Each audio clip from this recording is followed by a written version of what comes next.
فأنا ناصح لإخواني بالصدع بالحق تبيض وجوههم. السكوت في مسألة الحزبية يضرها، فاصدع بما تؤمر وأعرض عن المشركين. سلامي على دماج ورجالها والشيخ يحيى ودار العلم يا سعد بانيها. الحمد لله رب العالمين والصلاة والسلام على رسوله الأمين وعلى آله وأصحابه ومن تبعهم بإحسان إلى يوم الدين. أما بعد. Apa hukum salat duha inda Iqra? Hukumnya apa? Sunnah. Tayyib, sunnah dan dianjurkan untuk dilakukan terus menerus. Dalam artian berkesinambungan, jangan sampai hari-hari seorang muslim terlewatkan dari menunaikannya, bahkan ketika dia safar. Karena keutamaan yang besar diantaranya apa? Aba Arif, dari keutamaan salatul duha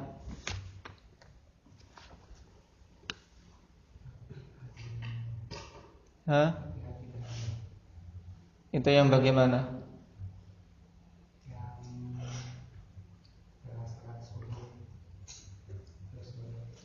Taib.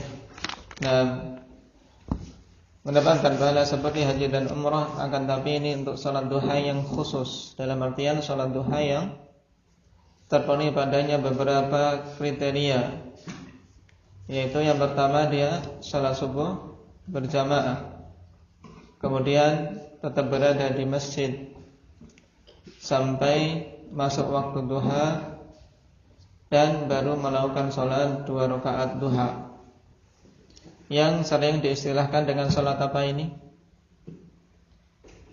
Masih Abu Arif.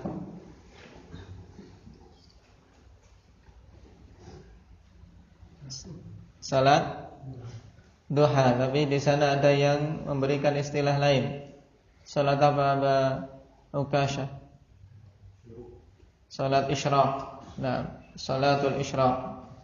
Nah, yang dilakukan di waktu syuruk. Ini hakikatnya bukan salat tersendiri, ya. Tidak ada yang namanya salat isyraq kemudian dia meniatkan salat isyraq.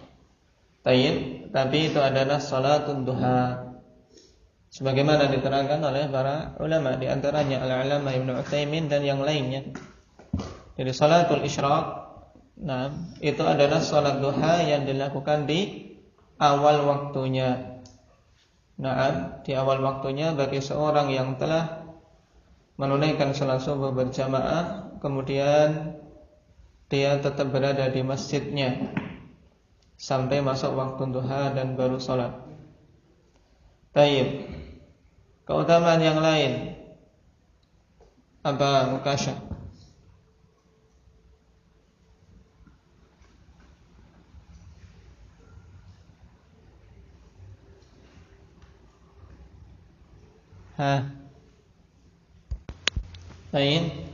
Mencukupi sedekah atas 360 sendi yang ada pada dirinya.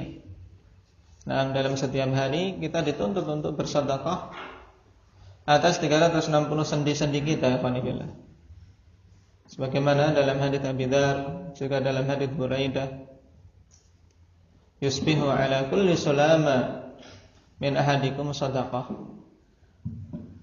Sehingga kita butuh mensedekahi sendi-sendi kita. Dan kata Rasul sallallahu alaihi wasallam, wa yujzi'u dzalika rak'atani yarka'uhuma minad duha. Keutamaan yang lain, Muhammad.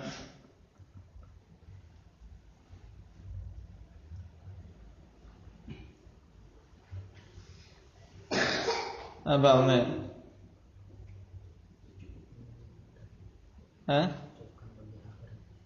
Dicukupkan baginya apa? Akhir dari hari tersebut, ya. Akfika akhirah, yakni aku cukupi akhir hari tadi. Jadi diberi kecukupan sampai akhir hari tersebut. Ketika seorang hamba melakukan salat duha di awal siang, karena duha waktu awal siang, Ya ibn Adam irka' raka'atin min awalin nahar akfika akhirah. Diberi kecukupan di akhir siang tersebut. Jadi sampai akhir siang di hari itu Allah Subhanahu wa taala tanggung untuk diberi kecukupan. Baik. Ini di antara keutamaan salatul duha.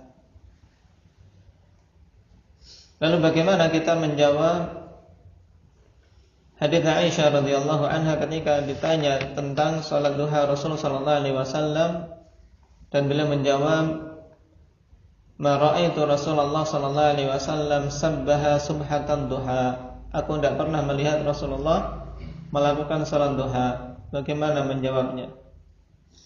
Indah ya Abu Abdul Bar.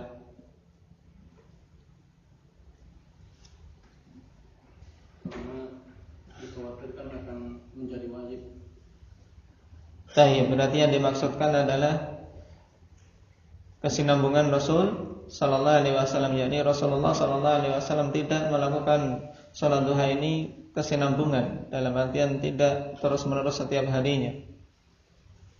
Dan hal itu diterangkan oleh Aisyah agar jangan sampai manusia mengikuti Rasul sallallahu alaihi wasallam kemudian diwajibkan, yang akan mengakibatkan umat tidak mampu menunaikannya. Oleh karena itulah Aisyah sendiri beliau melakukannya. Juga dalam hadits yang lain beliau ketika ditanya tentang salat duha, Rasulullah pernah melakukannya. Nah, menunjukkan yang dimaksudkan dalam hadits ini yaitu kesinambungan beliau. Tayyib. Berapa jumlah rakaat dalam salat duha? Indak ya Bang Mujahid. Minimalnya 2 rakaat. Nah, adapun maksimalnya tidak ada batasan dalam hadis. Nah, tidak kita dapati hadis yang sahih yang membatasinya. Tayyib. Dalil yang menunjukkan hal ini. Hadis siapa? Ahmad.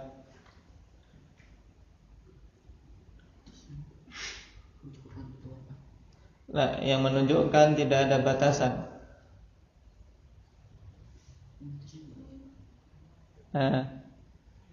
Hadis siapa? Hadis Aisyah radhiyallahu anha, yaitu apa? Nah, kana Rasulullah sallallahu alaihi wasallam yusalli arba'a raka'atin wa yazidu masyaallah. Ketika ditanya, akan Nabi sallallahu alaihi wasallam salat duha? Qalat na'am. Arba'a raka'atin wa yazidu masyaallah. Beliau melakukan 4 rakaat dan menambahnya sesuai dengan apa yang Allah kehendaki, menunjukkan tidak ada batasan. Cuman melakukannya 2 rakaat. 2 rakaat salam, 2 rakaat salam. Waktu pagi hari mendapati waktu untuk sholat, dia sholat.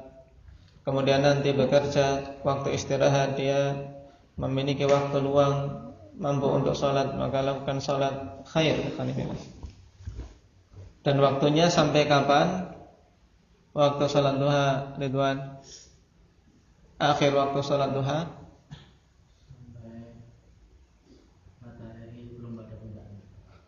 yaitu sebelum masuk waktu terlarang, yaitu sebelum matahari berada di puncaknya.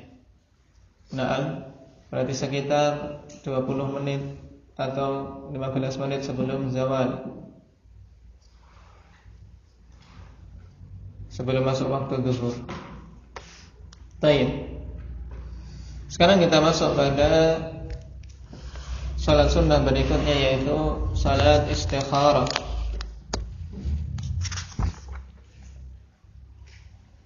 Salatul istikharah merupakan salah satu salat yang penting.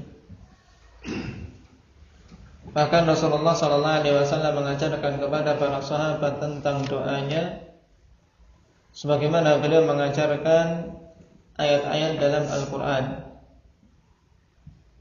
Maka insyaallah ta'ala hadits ini nanti dihafal untuk tugas waktu ba'dal asar.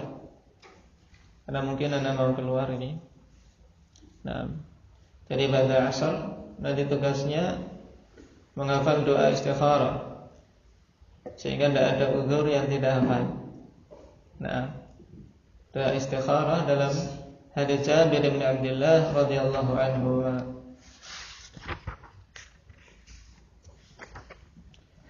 Adapun hadisnya dicatat nanti baik dalam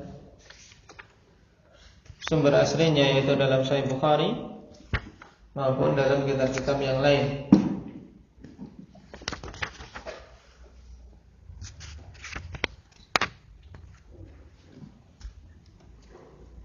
Hadisnya an Jabir bin Abdullah radhiyallahu anhu qala kana Rasulullah sallallahu alaihi wasallam yu'allimuna al-istikharah fil umuri kulliha kama yu'allimuna surah minal Qur'an.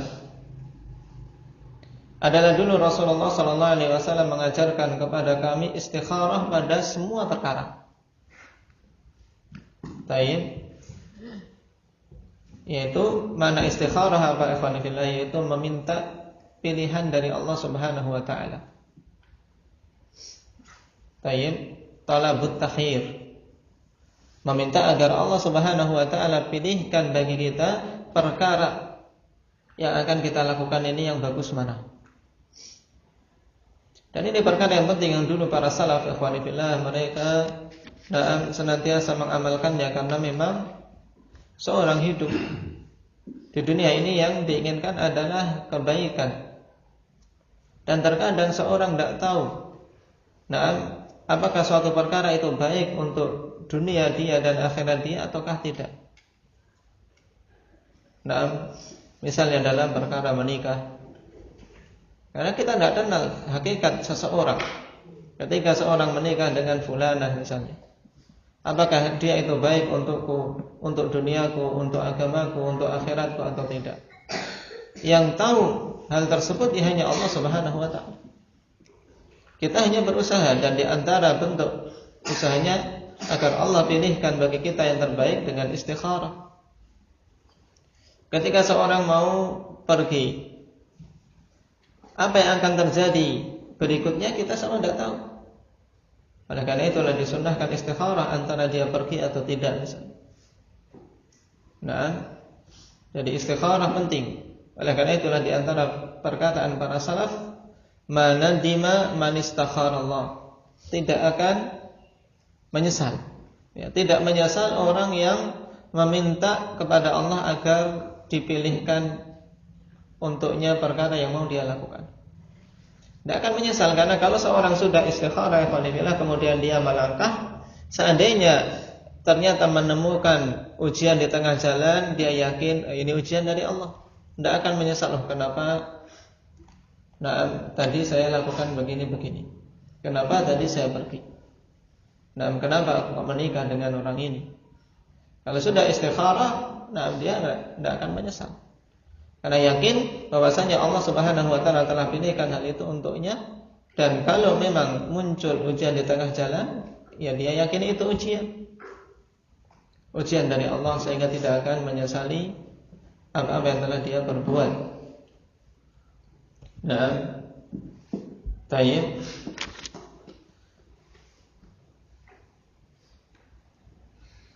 Karena Rasulullah sallallahu alaihi wasallam yu'allimuna al-istikharah fil umuri kulliha. Kemudian diberi penekanan, kama yu'allimuna surah minal Qur'an. Sebagaimana beliau mengajarkan kepada kami surah, yaitu surah-surah dalam Al-Qur'an. Seperti mengajarkan Al-Fatihah, mengajarkan Al-Ikhlas, mengajarkan surah-surah yang lain.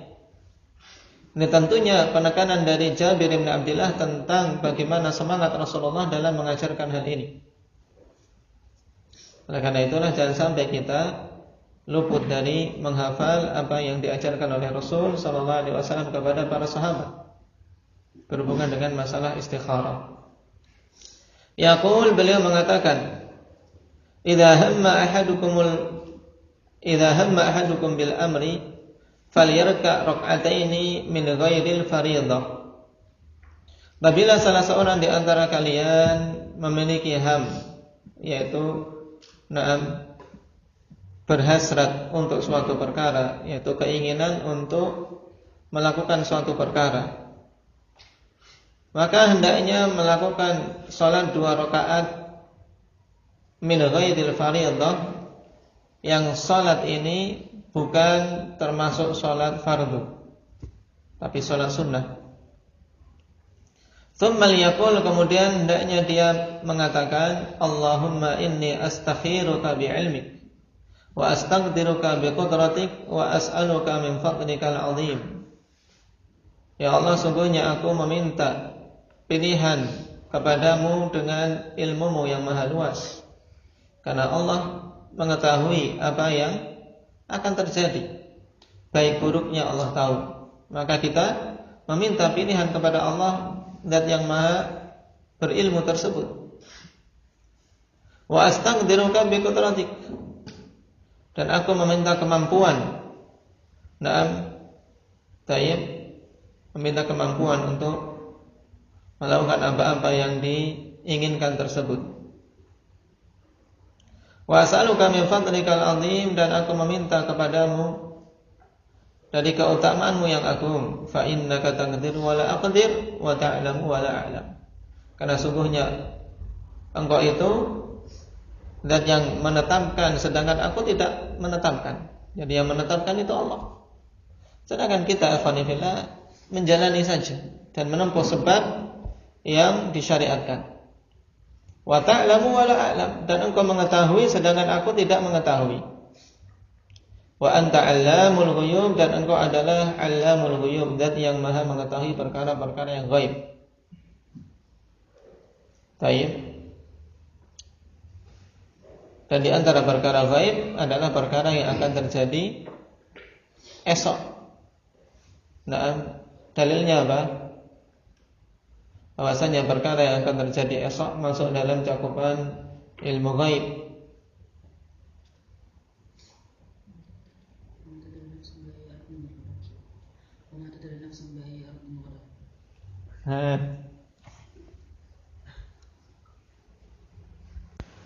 Baik, ahsanta.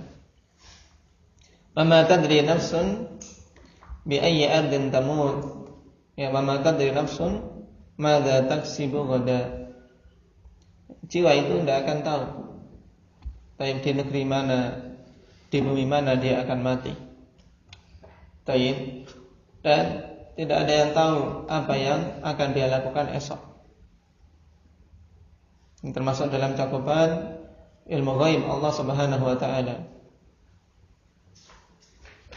Baik. Wa ta'lamu wa la a'lam wa anta 'allamul ghuyub. Allahumma in kunta ta'lamu anna hadzal amra.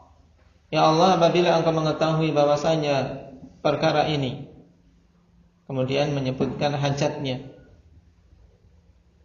apakah menulis ataukah berdagang ataukah menikah, apa yang dia ingin lakukan, tapi apa belum tahu apakah betul-betul itu baik untuknya atau tidak.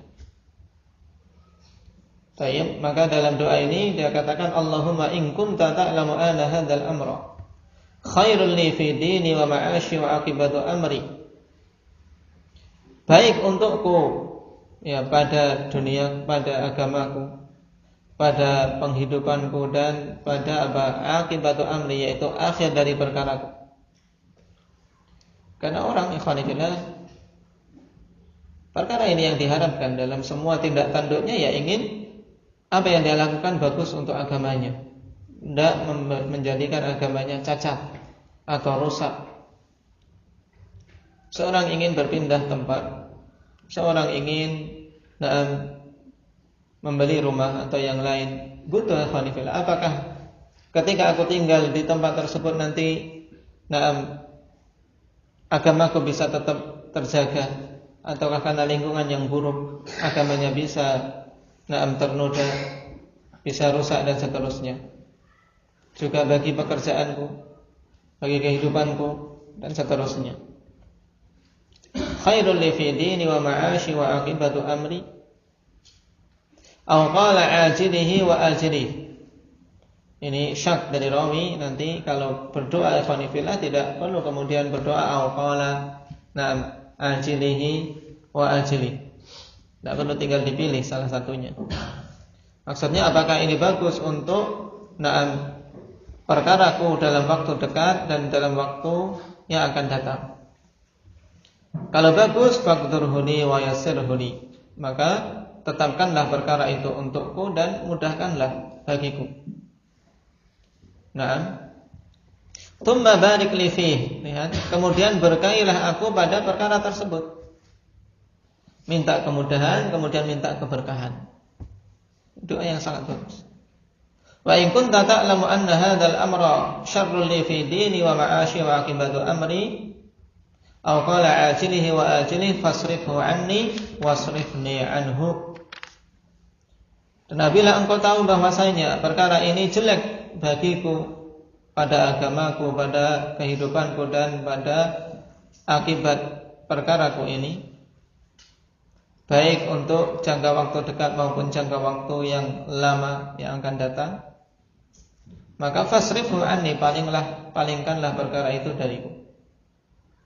Minta Allah akan dipalingkan, karena seorang terkadang misalnya dia sudah punya keinginan, sebenarnya condong ke sana, tapi ternyata perkara itu sebenarnya buruk. Baik, perkara itu buruk. Tentunya seorang untuk meninggalkan berat, ya tidak. Maka di antara yang diminta kepada Allah kalau itu memang perkara buruk, ya agar fasrifhu anni, palingkanlah hal itu dariku. Kemudian apa? Wasrifni anhu, dan palingkanlah aku darinya.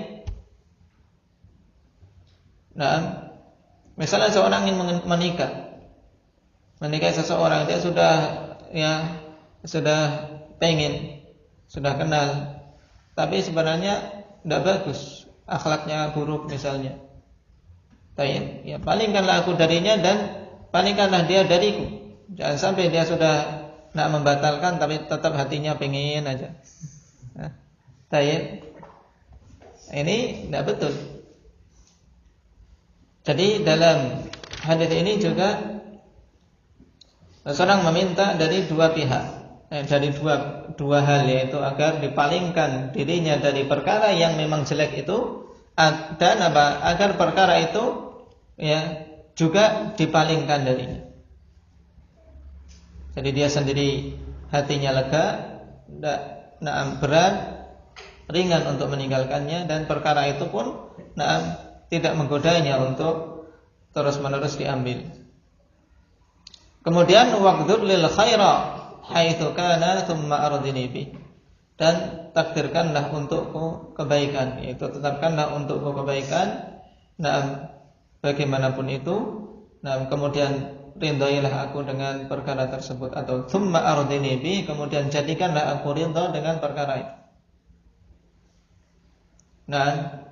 Yaitu minta pilihan kepada Allah, kemudian minta agar hatinya ridho dengan pilihan tadi. Misalnya seorang sudah ingin melamar jadi pegawai bank, pegawai bank, dia istikharah. Sebelum tahu hukumnya, kalau sudah tahu hukumnya, jelas bisa istikharah tidak di sini? Tidak perlu istikharah, karena sudah perkara yang muharram. Ini juga faedah bahwasanya istikharah pada perkara yang asalnya mubah. Istikharah ini dibutuhkan pada perkara yang asalnya mubah. Adapun perkara yang muharram, ini tidak istikharah, ya. Karena apa? Karena sudah harus ditinggalkan, tidak perlu istikharah. Jadi ingin melamar jadi pegawai bank, ya sebenarnya tidak perlu istikharah, kecuali bagi orang-orang yang tidak paham tentang hukumnya. Jadi pada perkara yang muharram tidak perlu istikharah, karena kewajiban bagi dia adalah meninggalkan perkara-perkara yang perkara-perkara yang muharram secara totalitas.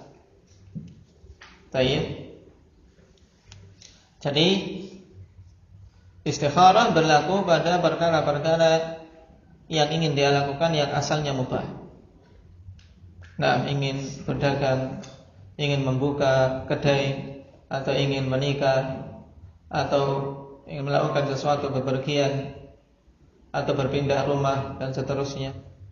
dari perkara-perkara yang ingin dilakukan oleh manusia, nah, yang dia belum tahu apakah betul-betul hal itu baik untuk dirinya atau tidak. Nah, baik. Dari sini kita ketahui juga bahwasanya istikharah tidak diperlukan pada perkara-perkara yang wajib. Karena perkara yang wajib ya dia dituntut untuk melakukannya tanpa istikharah. Baik, tanpa istikharah dia wajib untuk melakukannya. Nah, jadi pada perkara-perkara yang asalnya mubah.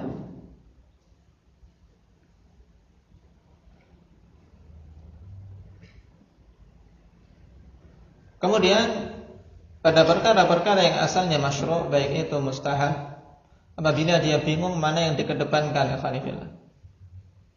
ketika dia bingung mana yang dikedepankan, apa yang harus dia kedepankan dari perkara yang sama-sama bagus, ini seorang juga disunahkan istikharah. Tayyib, karena bingung. Juga misalnya pada perkara-perkara yang wajib atasnya, tapi dia bingung mana yang dikedepankan saat itu. Ketika seorang memiliki uang misalnya, antara untuk berhaji ataukah dia harus menunggui ibu misalnya. Kalau seorang mendapati kebingungan, kebimbangan, nah istikharah pada perkara tersebut. Walaupun pada asalnya yang namanya perkara wajib ya hendaknya dia lakukan. Cuma ketika berbenturan dua perkara yang wajib, dia bingungan mana yang saya kedepankan ini, mana yang harus saya pilih, yang harus didahulukan. Nah, karena kalau bimbang ya di antara jalan keluarnya dengan istikharah. Tayyib. Kemudian apabila seseorang melakukan istikharah sekali kemudian masih tetap berada dalam kebingungan, dia diperbolehkan untuk mengulang. Diperbolehkan untuk mengulang sampai mendapati kelapangan dada dan kemantapan pada perkara yang dia pilih. Karena di antara tanda ikhwanillah, Allah Subhanahu wa taala telah jawab istikharah yang dia lakukan, yaitu dengan apa? Tenangnya hati untuk memilih perkara yang ingin dia lakukan, dan lapangnya hati tersebut, kemudian mantap. Kemudian juga apa? Adanya kemudahan-kemudahan berikutnya. Oh, berarti itu memang bagus untukku. Nah, atau pada perkara yang dituntut untuk dia meninggalkan, kemudian muncul berbagai macam kesulitan. Oh, berarti memang saya harus berpaling dari perkara tadi. Nah, ini di antara tanda-tanda jawaban dari Allah Subhanahu wa taala tentang istikharah seseorang. Adanya apa? Kemantapan hati dan lapangnya hati tentang perkara yang akan dia lakukan. Kalau dia belum mendapatkannya, dalam artian hatinya masih bingung, bimbang, terus galau masih, ya diulang istikharahnya. Tayyib. Sehingga dari sini kita ketahui kelirunya sebagian orang yang mengatakan kalau istikharahnya dijawab oleh Allah dengan mimpi, dalam artian harus muncul mimpi. Tidak harus berupa mimpi, walaupun terkadang memang Allah Subhanahu wa taala terkadang ada yang dimunculkan dalam bentuk mimpi atau yang lainnya. Intinya apa? Sesuatu yang menjadikan hati dia hati dia tenang dan lebih condong serta yakin terhadap salah satu perkara yang akan dia lakukan. Tayyib.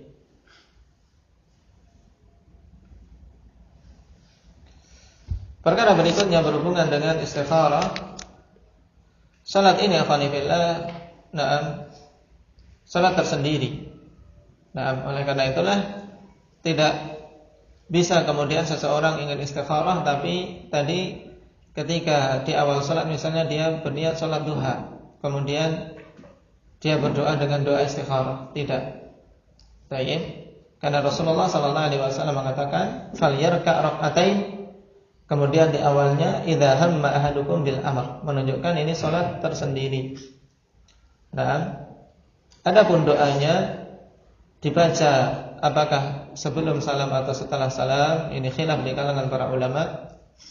Imam Asy-Syaukani rahimahullahu taala menguatkan untuk dibaca setelah salam. Karena dalam hadis tsummal yaqul, kemudian na'am katakanlah. Zahirnya dibaca setelah salam, yaitu setelah selesai salat. Walaupun seandainya seorang membacanya di tahiyat akhir sebelum salam, ini juga tidak diingkari. Nah, tidak diingkari. Karena ada kemungkinan makna na'am dari hadis. Karena tetap dia melakukan setelah salat, walaupun di akhir salat tersebut, sebelum selesainya. Cuman yang paling kuat dalam masalah ini apa yang dipilih oleh Syekh atau Imam Asy-Syaukani, yaitu letaknya kapan? Letaknya kapan bacaan doa ini siddiq? Setelah salat, yaitu setelah salam. Nah, baik.